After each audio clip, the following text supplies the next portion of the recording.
So I'm just going to take just a few moments to talk about a few things before Lisa comes forward to share with us.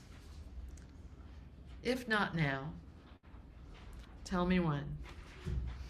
If not us, who? We've heard different variations of this call to action for a millennia, whether it was from Hillel the Elder to JFK to John Lewis to Barack Obama.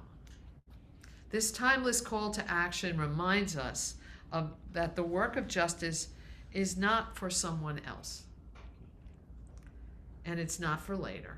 It's ours, and it's now. But with so much suffering in the world, with so many issues demanding our attention, how do we begin? Back in 2013, when we were in our last year of seminary, my colleague, Reverend Ty Holmes, gave a talk, and the talk was entitled, Do Something. And his message was simple but bold. Just do something. It doesn't have to be perfect. It doesn't have to be big. You know, sometimes we feel like, this one thing I'm choosing to do has to change it all. No. But action grounded in compassion is what keeps us from falling into despair. Reverend Ty's wisdom has helped inspire many of us to dedicate ourselves to the work of serving underserved communities and to what we us ministers call sacred activism.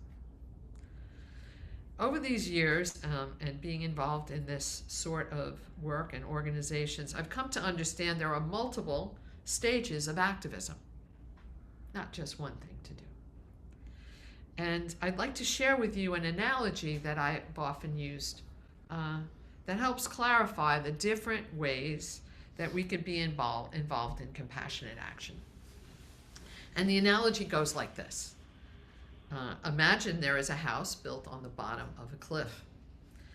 A stream that ran along the cliff has shifted somehow, and now the water is running over the edge of the cliff and onto the roof of the house.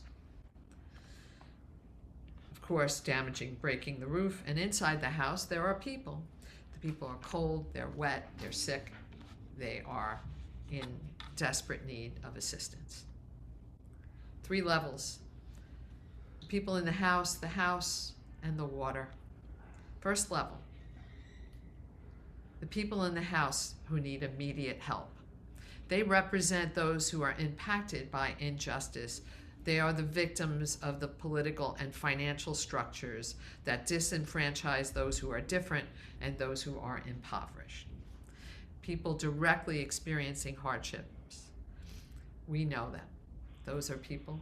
That is the work of the Women's Rights Center. And there is always, no matter who and what is leading the country or administration or this world, there is always that need to help the people that are immediately suffering. Level 1. Level 2, the house. This represents the broken structures in our society, the systems and institutions that are biased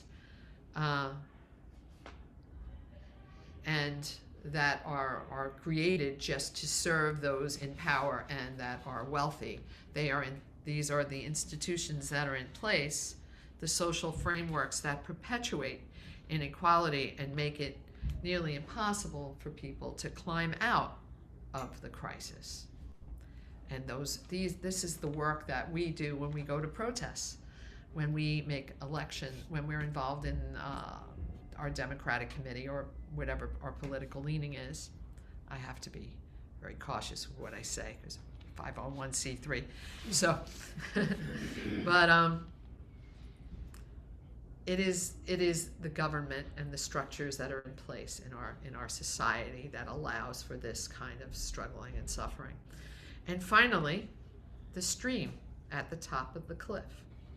That is the consciousness that allows this kind of injustice to exist. It's a mindset that keeps harmful systems in place. Greed, bigotry, otherizing, apathy. Unless this way of thinking shifts, broken structures will just continue to be rebuilt. That's why I often talk about, I often reflect on the Martin Luther King statement, and I'm paraphrasing it. Hate cannot stop hate. If we reflect that same kind of energy, somehow we will continue to perpetrate that energy. Only love can do that. I know that's a hard thing to say at these times, but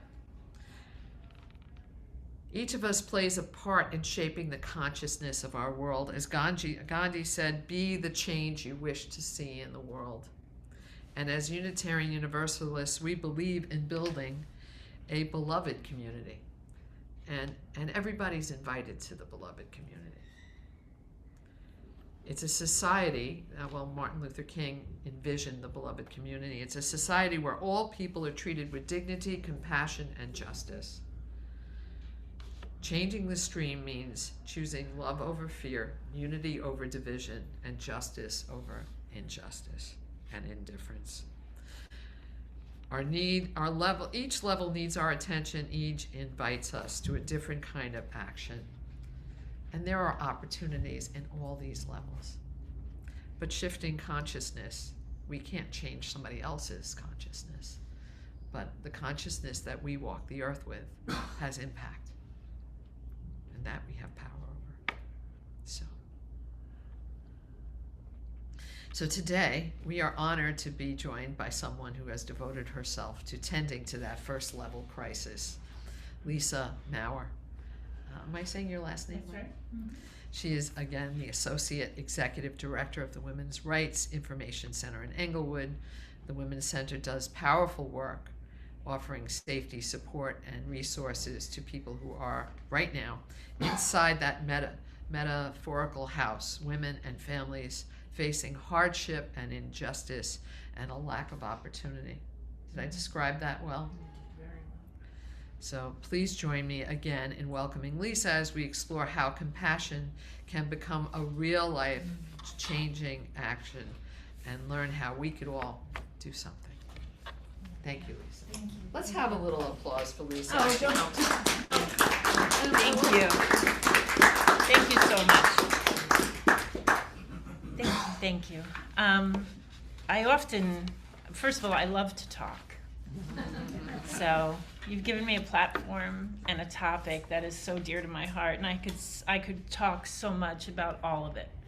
Kindness, compassion, showing up, struggle, support. But I think truly, I was reading last night, and in the words of Reverend Sonia, who just said, we can all do something. I really think that's been the message my entire life. You know, I was a young mom, a very young mom. I had 3 children by the time that I was 24. I was a child myself, and I was madly in love, right? Madly in love. And against, I guess, those that love me, against everyone's best advice, I decided I was going to do this. And so I had my 3 children, and my husband and I were kids ourselves. And so basically the household was all raising each other. And there was bound to be problems, and surely they showed up. And I did what I thought was best, and that was we, decided to go our own ways, and I was going to raise my children, and so I did. But, they say what's for you will not pass you. After a 13-year divorce, I married the same man again. Now, had you told me previously that was going to happen, I would say, if he was the last man on earth, that's never going to happen. Well, it did. And we were blessed to have grown and learned a lot, and to come back and, give our family another chance. And so we did. And we had another child. That was not part of the plan either. We had another child. This child came 16 years after the third one. And if I'm being honest, I would tell you I'd do it all over again. I would do it all over again, to be able to say that I was very blessed to reunite with the love of my life, to have another child, and to get another start at it. And then, to make a long story short, God had different plans. And I have great faith in God, love, the divine, the source. There is something much bigger than me. And I had great faith that my steps were being guided. And when my youngest child was 3, sadly, my husband was diagnosed with stage 4 lung cancer that had already metastasized to the brain. And so with the fight, like we gave no other thing in our life, we fought. And when my youngest child was about 3 and a half, he passed away. But here's what I was left with in that, is that I could look at that and say, you know, that's devastating. Why? Why did that happen to me? Why did that happen to us? Why did it happen to the kids? Why did it happen? Why did it happen? But I chose to look at it in a way that was very different. I believe that my husband's life came full circle. And I don't know how many of us can actually say that and recognize it. But I also believe I was given that 4th child as a way to sort of fill what would have been a 16-year gap for now, because she's 18 now, so it would have been. And I celebrate that. But what that did for me, and I'll talk about that really being the foundation of my life, was that we are all here for a reason. We are all here with purpose. And I believe that we are all supposed to be connected with our authentic self, which is love.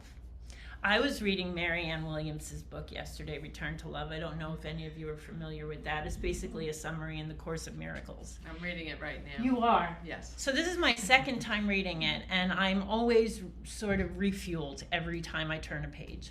But there was a line that stood out for me last night, and I'm still only in chapter 2 this time around. And it said, what we give to others, we give to ourselves. And what we withhold from others, we withhold from ourselves. And that's true. And so in the journey up to where I am today, I always knew that I had something to give. And there were many, many, many, many times where I was unsure of what that was. I didn't know how I was going to make it through the next day sometimes, you know. But I always knew that we all have the ability to make a difference. And in those years, I was listening to a radio show, and I'll never forget this. And this changed my life, and this is what fueled me to do the work that I'm doing today. She was a single mom on welfare, in deep poverty, staying in friends' homes, not having any stability or security, and slowly delving into a deep depression. But for those of us that have experienced any kind of sadness or depression, we know that the one thing that can turn that around is to do something for somebody else. Do something for somebody else. In fact, one small act of kindness impacts greatly 3 people: the doer, the receiver, and the observer. And there's energy in that, and that's real stuff. So she said, you know, all I had was food stamps. I didn't have much money. What could I do? I even tried to volunteer at different organizations, but because I couldn't afford childcare, most people wouldn't let me show up and volunteer my time because I had my children. And she said that really added to my depression. Here I am wanting to do something for other people and still getting rejected and turned away. So she said, I know what I'm going to do. Every Wednesday night, I'm going to take this food stamp card that I have, and I'm really good at stretching the dollars and making a good meal. She said, I'm going to cook a dinner every Wednesday night, and I'm going to open up my doors, and I'm going to tell all my friends and family, if you know anybody that's eating dinner alone, or if you know somebody that could use some company, tell them to come. So she said the first Wednesday night she came, it came her first, sort of opening her doors to celebrate this sort of act of kindness. And she put together a big pot of something with just fruits and with vegetables and rice. And she said she sat down and she thought, well, I don't know how this is going to go. And she said, and 2 people came. And she said, and 2 people came. And she said, and I was so moved the fact that somebody else might just want to share a dinner with me. And as time went on and on, that Wednesday night became a safe space for so many people, but it also changed the trajectory of her life along with many others. And so when I started at the Women's Center in 2017, I knew I could do something, but I didn't know what I could do. And I was hired as a case manager, and I knew in that moment I had gotten my foot in the door, and now I'm going to do what I know I can do, and that's just make a difference, one person at a time. I would leave for work in the morning, and I would say to the kids, guys, I'm going to work. This is exhausting trying to change the world one person at a time, but it can be done. It can be done. And I quickly, over 8 years, worked my way up.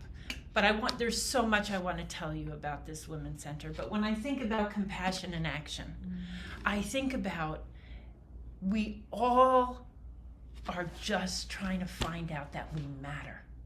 We want to be seen, we want to be heard, and we want to matter. And that is the #1 resource that changes the lives that I work with every day. I don't have all the answers. We don't have all the answers. We get many, many clients that come to us whose, issues are so much bigger than we are. But we can give them hope. We can give them hope, and we can give them a safe space to be seen, to be heard, and to know they matter. And I took a resilience class because I'm fascinated at why some people can endure so much and why some people break so easily. And I learned that we all have a genetic component. Our brains have what we call HTTP genes.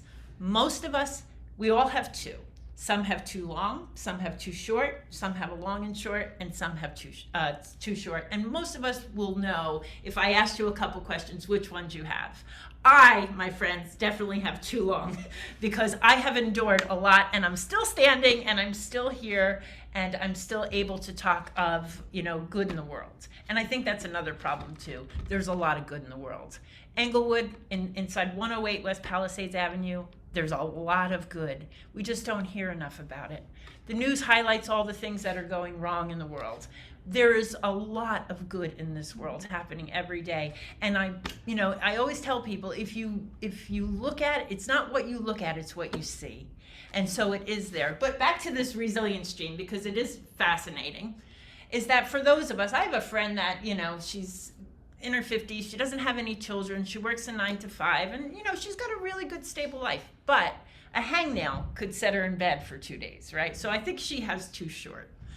But fascinatingly, that one positive support in your life can replace a short HTTP gene. And that's what most of our clients are in need of. Positive support, reinforcement, letting you know I see you, I hear you, and you matter. That makes all the change in the world. So we are a full service agency in Englewood. We will meet you where you are. If we have nothing to prove, you have nothing to prove, because we know asking for help is very difficult. Even for the best of us, on our best days, asking for help is hard. So we recognize that from the start, coming through the door and having to work up the courage to ask for help when your life has completely crumbled and falling apart is not an easy thing. We will meet you where you are. We are a full service agency, very unique to the county. This county, Bergen County, has amazing social service agencies, and they're all doing really good things. But the Women's Center is doing all of it. And why I feel that's important is because if you were to come to me, sir, and you don't have any money to pay your rent, or you cannot feed your children, or your mental health is suffering, you're addicted to drugs. If I hand you a phone number and say to you, okay, sir, when you go home today, please call that number, the chances are that's not going to happen. It's not going to happen. People need me to help you make these hard first steps. And so having an agency where I can work with your mental health, your housing, your child's care, your language barriers, your victimization, human trafficking, under one roof establishes trust. And that's really what we want to do. We want you to trust us. We want you to know you're not a name, you're not a number, you're a human being, and that you need help. And we all need help in the world. We all need help. I got out of the car on February 18th, parked my car to go to work.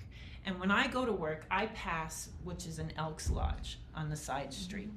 And I just happened to notice out of the corner of my eye that there was an elderly woman standing in the parking lot next to the building, and she was crying. And so I approached her and I said, excuse me, is there anything I can do? Are you okay? And she said, I thought this was a food bank. She said, I thought they were giving out meals today. And I said, no, they give out meals on Wednesdays. I said, but they don't start until the weather changes in May or June. And she says, I don't have any money. I'm getting evicted from my home, and I don't have any food. And I said to her, come with me. If you'll walk with me around the corner, I said, I'll take you to the Women's Center. I said, I don't know what we can do for you, but we'll try. So right off the bat, I'm thinking we need to help her with some food. And our center has, we are able to give out ShopRite gift cards because food scarcity is still a thing. And so when we have ShopRite gift cards, we can offer them to our clients. And so I brought her in. I offered her a gift card, and I said to her, I'm going to connect you with our housing department. Now, the Women's Center has a shared housing department. We're one of the only ones that do that, where we actually go out into the community and we outreach homeowners who might need subsidiary income or might need some help around the house. And they're willing to rent out a space in their home. And you can do this for about $700 a month, which is much more affordable than what some of the rents are today. But anyway, so she was behind 4 months in her rent. And I think what we realized quickly, and that she did not disclose, is she could not read or write. And so the letters were piling up, and she didn't have anyone to help her. The letters were piling up. She didn't want to ask anybody. Shame is a big barrier for so many people. She didn't want to ask anybody, so we detected that one of the reasons that none of this stuff had been noticed or acknowledged was that she couldn't read. So we took out the time, and she had been an Englewood Hospital employee for a very long time, diagnosed recently with sickle cell. And she tried to work through it because it was her only source of income. She tried to work through it until finally, long story short, the doctor said, you cannot work. You cannot work. This is debilitating. You cannot work. So technically, she could have filed for unemployment, but nobody told her, nor did she know how. She didn't have the resources. Technically, she could be filing for disability, which would have also given her another monthly income. She didn't know how. She didn't know the resources. And again, not being able to read and write, she could not navigate through the system. So when we did her housing, we were able to connect her and get her disability started. But we were also able to contribute to half of the back rent. She owed $12,000, half of the back rent. And we were able to get that money from another institution that we work with. So we had paid her back rent. We got her Social Security set up and her disability. But the point of the story is, we went to court with her. We actually also went to court with her because we recognized, that this is not something she would be able to do on her own. And we got food, Meals on Wheels has started now taking deliveries to her home. But here's the thing, that morning on February 18th, I could have passed her. And not that there would be anything wrong with that, because we're all very busy and we're all on our way and we all have really lots of responsibilities and life is hard and heavy. I could have passed her, and I think about it all the time. What would have happened if I did? Now, I had no idea that bringing this woman into the center to give her what I thought would be a $25 ShopRite gift card actually opened the door and changed her life. Now she has a case manager that she meets with weekly that reviews the mail. And we're not acknowledging, we know that you can't read or write. That's not part of it. We're not here to prove anything. We're not trying to get you to prove anything. You need help, we're gonna give it, no questions asked. And it's the same with the victimization and the human trafficking and all of that. Many people do not want to believe that that's happening. It is happening. It's happening in our area. Our human trafficking department has 63 enrolled victims that have been victims of human trafficking, sex traffic, labor traffic, or both. That's happening in Bergen County. And, again, like I said, I can talk and talk and talk and talk. And I want to invite all of you to our website. I want to invite you to our agency. I want you to come in, and I want you, if you want to be a part of this, because this is really important stuff. That particular story that I told you was probably the most recent, but we see things like this every day. And in this very scary world that we're living in right now, I see it. We had a young girl come in that was detained at the border. They took everything from her, but they put a bracelet on her foot. She was coming in, her and her young child. They gave her 30 days to report back. And in the 30 days that she had to report back, she needs to have a permanent address. But I'll tell you why she came to us. Because she has this belt, this bracelet on her ankle, and so does her daughter. And she doesn't have a cell phone, and it needed to be charged. Because if it wasn't charged and they couldn't locate her, she would instantly be arrested. So she came to us and said, can I borrow a phone or something to charge my bracelet? And of course, we started talking to her. We found that she lived underneath a house in Englewood. Underneath a house. And here's what happened.